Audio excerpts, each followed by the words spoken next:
Hello बच्चों, so let's see this question. The question states that among the following which one is wrong.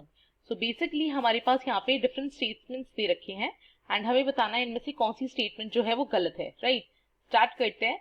सबसे पहले जो key concept हम use करेंगे in order to solve this question, जिस concept की हमें यहाँ पे जरूरत पड़ेगी, that is common ion effect.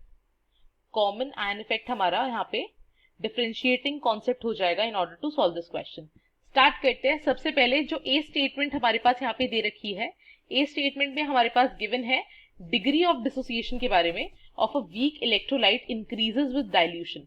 So degree of dissociation को हम अल्फा से रिप्रेजेंट करते हैं. सो डिग्री ऑफ डिसोसिएशन जो होती है दैट इज डायरेक्टली प्रोपोर्शनल. ये डिग्री ऑफ डिसोसिएशन है, this is directly proportional to dilution.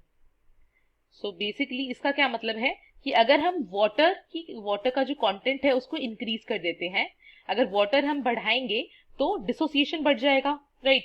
कोई कंपाउंड ज्यादा डिसोसिएट करेगा अगर हम वाटर की जो मात्रा है उसे बढ़ा देंगे, एंड अगर डिसोसिएशन ज्यादा होगा तो जो डिग्री ऑफ डिसोसिएशन है वो भी ज्यादा होगी.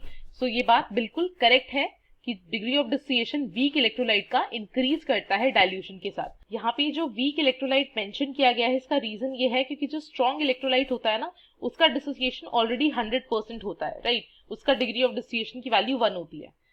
सो डाइल्यूशन से हम जो वीक इलेक्ट्रोलाइट है उसका डिग्री ऑफ डिसोसिएशन इंक्रीज कर सकते हैं.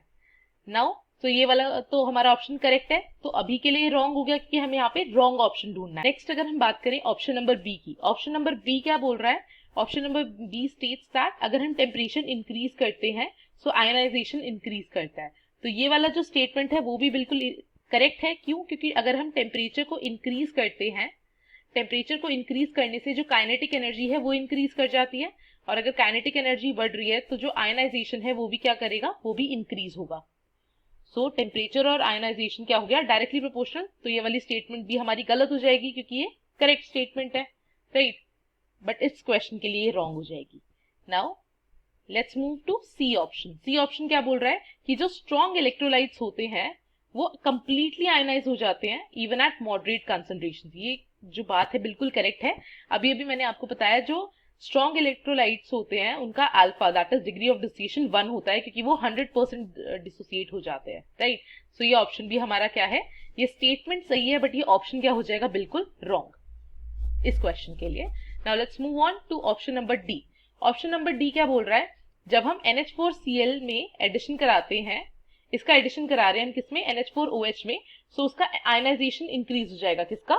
NH4OH का इंक्रीज हो जाएगा. एक बार ही देखते हैं इस क्वेश्चन को, इस स्टेटमेंट को एक बार ही देखते हैं. सो यहाँ पे हमारे पास NH4Cl जो है, NH4Cl जो होता है एक स्ट्रॉन्ग इलेक्ट्रोलाइट होता है. सो अगर स्ट्रॉन्ग इलेक्ट्रोलाइट है तो ये कंप्लीटली डिसोसिएट हो जाएगा NH4+ और Cl- में क्योंकि एक स्ट्रॉन्ग इलेक्ट्रोलाइट है.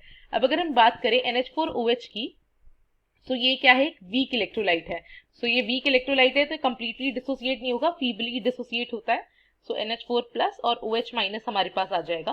तो यहाँ पे आप एक चीज नोटिस कर सकते हैं, अगर हम NH4OH के अंदर NH4Cl को डाल रहे हैं तो हमारे पास एक कॉमन आयन आ रहा है NH4+, राइट? सो यहाँ पे कॉमन आयन इफेक्ट लगेगा, एंड अगर कॉमन आयन इफेक्ट के बेसिस पे जो आपका वीक इलेक्ट्रोलाइट होता है उसकी कॉन्सेंट्रेशन डिक्रीज हो जाती है, ना कि इंक्रीज होती है, राइट? अब यहाँ पे आप लिख सकते हो due to common ion effect, due to common ion effect. यहाँ पे कॉमन आयन इफेक्ट, आपका कॉमन आयन कौन सा है, that is NH4+. Common ion effect की वजह से जो आपका वीक इलेक्ट्रोलाइट है उसकी कॉन्सेंट्रेशन डिक्रीज हो जाएगी. यानी यहाँ पे अगर स्टेटमेंट आप पढ़ते हैं तो यहाँ पे बोल रखा है जब आप NH4Cl को इसके अंदर डालोगे तो उसकी आयनाइजेशन इंक्रीज होगी. तो ये स्टेटमेंट बिल्कुल रॉन्ग है. सो ये ऑप्शन जो है वो बिल्कुल करेक्ट हो जाएगा क्योंकि हमें यहाँ पे रॉन्ग स्टेटमेंट ही ढूंढनी थी. सो इससे हम क्या बोल सकते हैं, देयरफॉर जो हमारा ऑप्शन नंबर डी है वो क्या है, करेक्ट ऑप्शन है, राइट? बिल्कुल करेक्ट ऑप्शन है हमारा option number D. I hope you understood. Thank you and all the very best.